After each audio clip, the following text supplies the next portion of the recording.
Good morning, everybody. I promise you a very interesting show today. Bill Such, the former executive director of the Jesus Center, is on our show today.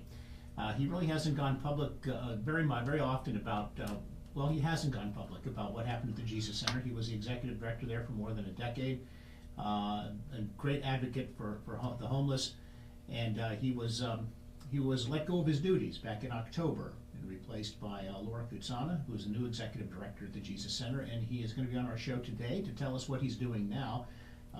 Good morning to you, Bill. Good morning, Jerry. It's always good to be here, to be among you. It goes back many years. This is probably about my, I don't know, maybe my 10th time here. You've been here. I like when you're on. I always like conversations that have real substance to it, and we have some guests who are more substantive than others, and I certainly love having you on to talk about theology and issues of the day. Yes. Let's get the bad stuff out of the way. In October, after 10 years as the executive director at the Jesus Center, it was stunning when it was like a shock. And I understand that. My wife and I, when we were laid off at Action News back in 2008, people were stunned. How could this happen? And so I guess I want to ask you just if you could just briefly relive what happened and your thoughts and how you're coping. Well, basically we reached the point where when the City Council passed that ordinance that criminalized it, so to speak, in respect to sleeping in the green areas or downtown, and I had homeless people, mentally ill people coming to me, what should I do? And I wrote a letter to the Enterprise Record saying, please, City Council, do something more than offer punitive measures. And that led to my demise, my firing. That was it. So, and I think from that standpoint, from my standpoint, I was justified in the sense of I noticed what's happened since then. Now it's illegal to actually urinate or defecate downtown. And in my mind, I kept thinking of Jesus touching the leper. In other words, in the first century there in Jerusalem and Judea, there was what I'd call a purity map. And that purity map was such that the center of holiness, so to speak, was in the temple, and then it sort of graduated out from there. And at the edges of that purity map, in other words, the people who were not pure, who were not part of that society, were the lepers. So what did Jesus do? He didn't negotiate the purity map. He didn't stay within the confines of it. What he did was, he touched the leper. In touching the leper, he messed up the whole purity map. And in a sense, that's what I felt, that there's a secular purity map here in Chico, which is that homeless people were, well, you could be cited for actually sleeping somewhere. Now it's for urinating and so forth. And so from that standpoint, I felt that what I was doing was an advocate for the poor in the name of Jesus. What's interesting, Bill, speaking to Bill Such, we're going to talk about his venture, but just very briefly, I want to mention something that you were right on. When they had this announcement where they're going to make it, they were going to clamp down on homelessness in downtown, and there was discussion about, well, because people were complaining that people were defecating or urinating in public, and you said, geez, this is a basic human need, and you said this on air for me on Channel 7. It turns out that now they're going to have the bathrooms open 24/7 in the City Plaza, which is quite frankly something that should have been done a long time ago. Very good. Amen to that. Basically provide those services. And what I want to do really is to move now, because I was constrained in many respects to the Jesus Center, because the Jesus Center does such a good job, and it does it on the basis of the free will donations of our community. And basically when you need something like, I needed $50,000 a month, so I kept my mouth shut in the sense of I only had the right to speak about one thing, and that was God's proclivity for the poor. And I did that. And so that would appeal then, I would hope, and it did, to the right-wingers, the fundamentalists, the left-wingers, what I call the God-fearers, the people who are secular people who wouldn't accept Christian theology in the sense of Jesus as Lord, but would accept Jesus as a sort of Gandhi figure, so that they would support the Jesus Center. So I kept on that line, that theology, because that was the only right that I had. But I'm now free of that. I don't have to raise $50,000 a month. I'm free to actually look and say what I think in a positive way is what we can be doing in this community. So you had, real quickly, you had to appease those on the left who were, great, Jesus is a Gandhi figure, and those on the right who are like, let's be tough on homelessness and let's stop it. And so you really had a balancing act there. Yeah, from that standpoint, you have to play that game, if I can use the word game in a sort of a very positive sense. But now, actually what happened to me in the last 5 years at the Jesus Center, I made a shift. Initially, for the first few years, it was, what's the best thing the Jesus Center needs to fulfill its mission and vocation? But in the last 4 or 5 years, something changed in me, and I started to think to myself, what does Chico need? And can the Jesus Center fit in that? And so now that I'm not associated with the Jesus Center, what's coming back to me is, what does Chico need? And from the standpoint, I don't mean this in a grandiose way, because who am I, etc. But the mix of people, the mix with the churches, the seeing what's going on in the last 10 years, I'm now looking and saying to myself, what is it that I can do to be part of what it needs to flourish in respect to what the churches can do here in our region? And just think about it. You look in the Enterprise Record on a Saturday, there's at least 60 groups who would claim and say that they're Christians. Well, are we having the effect of what we want to be, what we want to do? My thesis, which we can talk about to you, is this, is that I think for the most part, and I'm talking generally here, not specifically in the sense that there are congregations that do a lot of good in respect to the way that I will think that what Christ wants us to be. But generally speaking, I think Christians work for the betterment of the community, and I think that's wrong. I think that it's much more than that in terms of the mandate of what Jesus Christ has called us to do. You're getting to what I agree with you completely on. Is we all talk a big game, and I read your column in the Chico News and Review. Yes. And you were talking about 300 or 400 people coming out and praying and doing this, but are they really? I mean, are they doing it sort of superficially, or we're going to a break? Or are they really going into the grind of where Christ would go if he came to earth right now? We're going to take a break, and I want to hear what Bill Such's future plans are here in Chico. We'll continue our chat with Bill right after this. Excellent. Good. We find it so easy to talk. I know. Plus, because I know exactly what you mean. I see these things, and you can't criticize them because their hearts seem to be in the right place. That's right. But are they really doing what God would do? Mm-hmm. And what God would do? I don't know. I hate saying here's what God would do, because we can't say what God would do. Mm-hmm. But I go by what Scripture says. That's right. And Jesus went to the woman at the well. Mm-hmm. That's what he went to. Mm-hmm. And by today's terms, she would be known as the town skank. Yeah. Okay? Yeah. That's the town skank. That's right. That's the person who has tattoos all over their body, Mm-hmm. with earrings out their nose. That's the person Jesus would go to. Mm-hmm. Not the people in not even the homeless. They look like it's Disneyland compared to some of the places that Jesus would go to. Yeah. You know, I'm not kidding. Mm-hmm. It's like Disneyland figures. I gotta be careful what I say, because this is all being heard. But That's I all mean, right. that's okay. But I hear exactly what you're saying. Mm-hmm. Yeah. Oh, it's really good. I shouldn't use the word skank, but that's okay. That's okay. That is, we do have those here in Chico. What is a skank? Is it something like a skunk? Well, I don't know what it is. It's sort of it's just kind of I guess we would call it rhymes with rut. Okay. Yeah. Yeah, yeah. Yeah, I think, yeah. I think about that a lot. I always think about it when I put my check into the coffer, in church. I mean, this isn't enough. This isn't. Anybody can write a check. Yeah, and I think that's kind of maybe. I think where you're going on this. I think maybe we got to. But I'm curious. I don't want to speak for you. Okay.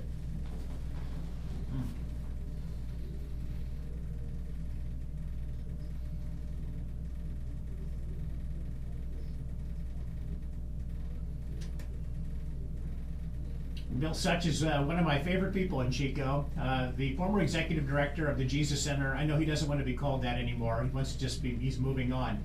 I was thinking about what he's up to now, and I was thinking about when the plate comes around on Sunday morning, do I really do enough?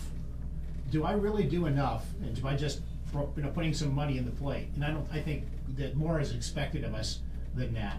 And I think maybe that's where Bill is going here. I think with what he plans in his future. But I want it to come from him. What's next for Bill?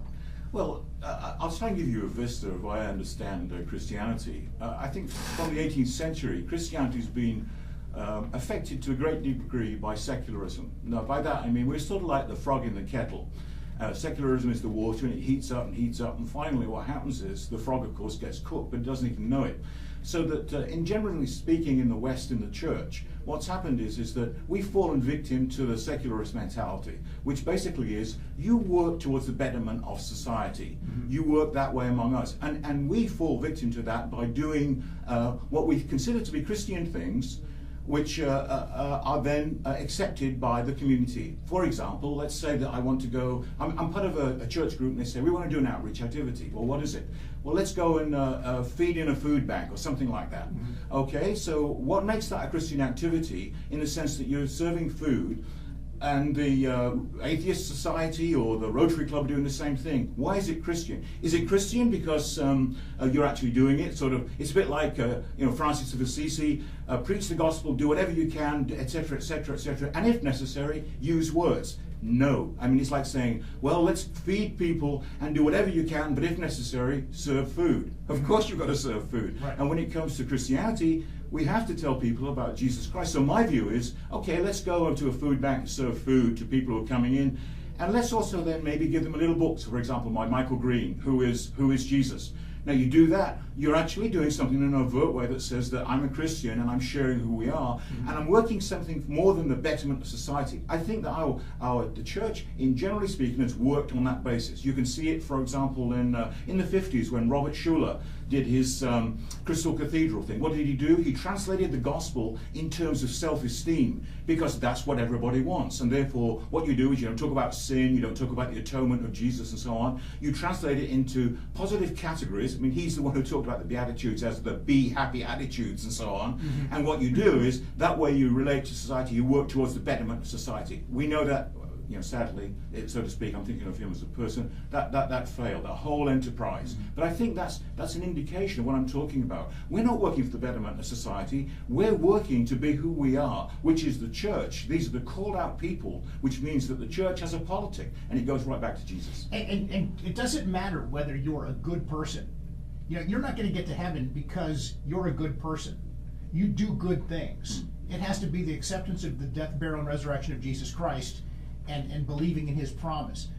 I mean, my belief is that good deeds don't enter the equation in terms of salvation. Yes. It comes down to your personal relationship with Jesus Christ, to believe that his blood that fell from the cross and landed on you cleanses you from all of your sin, and you get the golden ticket which sends you into heaven. But without that, so you could, like you said, Satan has the Bible memorized. The atheists will go out there and do all the good deeds, but it has to be more than that. Yes. Yeah, well, you sound like a good Lutheran from that standpoint. Yes, I am. That's me. Of course, I agree with you. It begins there. But to me, salvation is I like this notion of it's a process. Mm-hmm. We're saved and we're moving towards inheriting the salvation that Jesus Christ has given us. Mm-hmm. And from that standpoint, what are we to do? Well, we see what the church did in the book of Acts, right up to the time of Constantine in the 4th century, when sort of Christianity became legalized. And there's a sense, if I can talk of history like that, in the sense that that was the problem, because we became the status quo. So what we did was, we basically tried to operate on the basis of what I call temporal authority, political endeavor, the moral majority, as if we're going to change America, bring us back to what we should have been when we first started here, getting rid of all the authority and so forth, and that over in Britain, in Europe, etc., etc. Well, my notion is, because I'm free now in the sense to extrapolate my views, and they can be accepted or not accepted, but generally speaking, I found a rapport with ministers in Chico who are basically saying, what is it that Jesus wants us to do? Well, I would say two things. One is to worship God and enjoy him, to quote the Westminster Catechism of the 17th century. And the second thing is to tell people about who Jesus is. That's our mandate. That's what we're to do. Not work for the betterment of society, except to say, let's work for the betterment of society as we do that. Because as we make people and bring Jesus Christ to them, they do become better people. They become the salt within the community. Which comes first then? The relationship with Jesus, which makes a better community, or the relationship with the community that gets you to Jesus? I think what you're saying is the relationship with Jesus will create the better community. Yeah, a little bit of the chicken and the egg, but ultimately it's Jesus who is absolutely fundamental in respect to this, in terms of who we are. So that, for example, you mentioned the Chico News and Enterprise guest commentary that I did a couple of weeks ago. it all came out from these two groups, one from Reading, Bethel Church, and the other from Richardson Springs. We got a break. Okay, I'm I wanna sorry. continue. Don't apologize. We need a couple of hours on this. You know, we'll let you back on again. I love talking to you. We're going to talk about what is going to be planned, what Bill is hoping to do. He's got a philosophy, how he's going to galvanize that and turn it into something in Chico, and how you might want to take part in it, learn more about it. We'll continue our discussion with Bill Such right after the short timeout. I'm sorry, I missed your cue. No, yeah, no. I did, as soon as it comes in, I do that because the music just pops up like that. Yeah. But that's you know, that's the way it works. It has to pay the bills. Where do you worship then? I'm a nomad. I was at Lutheran Church, Okay. Redeemer with Pastor Jordan, Yep. and then I go over to, my wife is Catholic, the kids are Catholic, but my wife is, the kids are kind of leaning more toward, Dad, I don't get the whole Mary thing. We shouldn't be praying to Mary, should we? I said, we shouldn't be. See, I don't like the term Lutheran. Yeah. You know, Luther hated the term Lutheran. Yeah. He hated it. Yeah. He wanted to be called Reformed Catholics. Yes. That's what we believe we are. We believe we reformed the Catholic Church and made it the way it was supposed to be. Okay. That the Catholic Church went astray. Mm-hmm. And so, you know, Pastor Jordan and I, who's a tough guy. He's a hard-nosed conservative Republican. You know, he's a dogmatic guy, and he's a little more than even much for me. Mm-hmm. But even he will say, "Yeah, I hate being called a Lutheran. I prefer Reformed Catholic. You know, to get the church right, not the man-made religion that I think has happened with the Catholic Church." And my kids they become like that too. Here we go. I hope Bill will come on the show again. I could talk to him for hours. He's a lot like Edie Hansen. The Growing Place is going to be on tomorrow, talking about what it takes to get into to heaven. What Judgment Day is going to look like. That's tomorrow, every Wednesday, with Edie Hansen from The Growing Place. Bill, what is it that you want to do now in Chico? Are you trying to galvanize a movement of some sort? Are you talking to pastors? No. What are you doing? Well, I'm very nervous about that because I'm trying not to be in a situation where people think, well, who does he think he is and what he's doing? All I'm just thinking is, I just sense that there's an awareness amongst churches. For example, when Bethel Church and when YWAM from Richardson Springs and Reading, they came and they did Chico Alive a few weeks ago. I know. Well, the first thing is, that's good, because what's happening is symbolically, the downtown area, the plaza, is being taken over and the message of Jesus is being preached. So you can't object to that. But having said that, my first thought was, why are people from Reading and Richardson Springs doing this?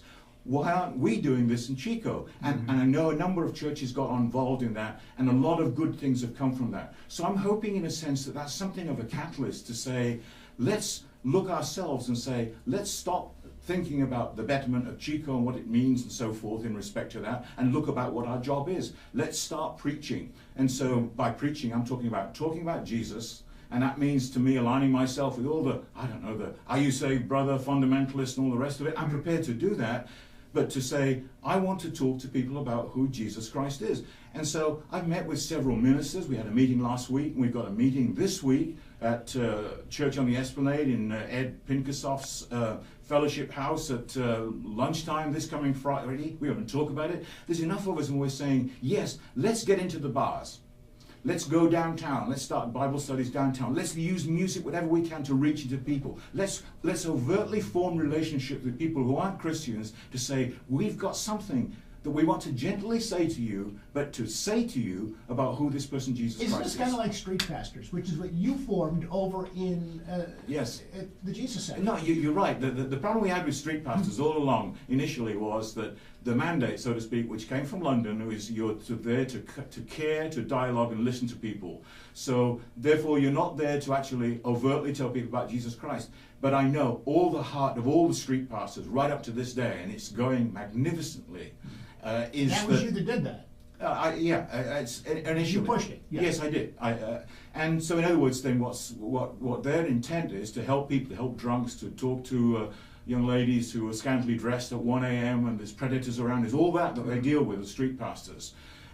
is that ultimately in helping them, though, what the street pastors want to do, vehemently, so to speak, is they want to say something about who Jesus Christ is. And we do too, all of us. So I think it's a shift, so to speak. I don't have to raise $50,000 a month for, you know, the Jesus Center and so forth. So now I can say, I think that this, in a humble way, because I'm not impugning anybody, any congregation. There are congregations that are doing marvelous things in respect to this. I'm just saying, maybe there's enough of us that could actually say, let's do this, and let's do it in a concentrated way, that Chico itself is affected by who Jesus Christ is, because we tell the good news of Jesus to whoever will come. I walk around with a New Testament in my pocket, and I'm always ready. I highlight the Sermon on the Mount to say to somebody who I meet, have you ever read this? This is the most damning indictment of humankind in ancient literature. It's a marvelous. This is about this person, Jesus. Yes, and some of the most beautiful gifted writing you could ever imagine as well. Exactly. Yeah. He's a great writer. People do, I wonder if I actually wondered if he ever actually sat down and wrote and prepared what he was going to say, or if it just came out. You talking about Matthew or Jesus? Jesus, when he talked about, when he gave his speech. I mean, it's a different society. A generation ago, when I was learning theology, I came across a psychologist who said, you know, if you take the Sermon on the Mount, and if you take all the best of psychology, you get rid of all the external, the fluff, and boil it down, boil down psychology and psychiatry into its most essence, its core, what you have is an incomplete summation of the Sermon on the Mount. It's Isn't that brilliant? Those 4 chapters are unbelievable. So one of my favorite stories in the Bible is the woman at the well. Yes. That's where Jesus went. He went to the town prostitute, essentially, Mm-hmm. or worse than that, just somebody who's just a not a good young lady. Yes. And what you're saying is that you believe that Chico ministers, Christians, need to be more direct and pointed and talking to people instead of kind of circling around them. Okay, I'm not going to go. I'm not going to go as direct as that. You can say that, but I don't want to unnecessarily offend them, because number one, I don't know what they're doing, and I take it at face value, the job that they've got as they're there to discipleship Jesus followers. All I'm saying is, I think that there's an awareness that we should be doing that. In other words, what we do is, first thing is it's a new understanding, in my view. Churches, we frequently operate as insular societies where we have exclusive language. We can talk to people who can talk our language, but go up to a Samaritan woman, like Jesus did, and shock her. The first thing, when he says to her, give me a drink, that absolutely shocked her. It was real, in other words, he was genuine. Then the second thing is, and this is the hardest thing, when Jesus turns to her and says, if you'd asked me, I'd give you living water. In other words, there's a crossover that I think we have to make with whomever we meet to say there is something more than the life that you have now, and that's found in Jesus Christ. Okay, and so what this is going to look like, if it sounds like, we only have about a minute, I don't want to have you cut off, I'm going to make you finish. And you're welcome anytime. Is street pastors kind of is what you're aiming for, but maybe a little more, maybe the term aggressive, or not, maybe that's not the good term, more direct in hitting home the message I would say of Christ. being who we are, who we are as followers of Jesus, wherever we go. Jesus said it. I mean, on that mountain in Matthew, at the end of Matthew's gospel, he says, go into all the world, go to all the nations, go to all the barbarians, go to all the child molesters, go to all the people on parole, go to all the people who are homeless, go to all the rich people who are not satisfied, go to all the professional people and tell them who I am. Bill, thank you so much. We got to have you back. I hope you come back.